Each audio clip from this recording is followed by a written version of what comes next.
Fit-22 ta' Ġunju l-General Workers Union talbet tal-assigurazzjoni ta' xogħol lil ħaddiema li jridu jibqgħu jaħdmu mal-Air Malta.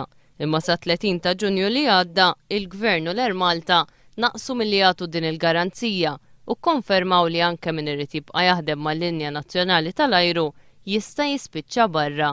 Mill-Air Malta jridu jispiċċaw 511 il-ħaddiem minn dipartimenti differenti, fosthom piloti, cabin crew, inġiniera, ground operators u ħaddiema fl-uffiċini. Il-General Workers Union qalet li se tibqa' tinsisti li l-ħaddiema jingħataw assigurazzjoni impjieg biex ikun jistgħu jiddeċiedu dwar il-futur tagħhom meta jkunu jafu x'se jiġri fl-Air Malta. Qalet li ma kienx baqa' letri oħra li fli tirreġistra tilwima industrijali mal-Air Malta biex tipproteġi l-interessi tal-membri tagħha f'din il-kumpanija. Bi protesta kontra t-telf ta' impjiegi fl-Air Malta, l-Assoċjazzjoni tal-Piloti se torganizza protesta fil-15 ta' Lulju. Magħhom se jingħaqdu wkoll l-Union tal-Cabin Crew.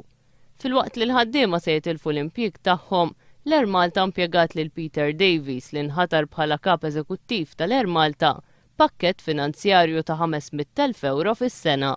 Wara Davies ħatar lil żewġ barranin oħra li ħadmu miegħu f'kumpaniji privati, Ray Hart u Neil Anderson, f'karigi oħra ta' tmexxija fl-Air Malta. Imbagħad Davies ħatar ukoll lil Philip Saunders bħala kap tal-kummerċ tal-Linja Nazzjonali tal-Ajru.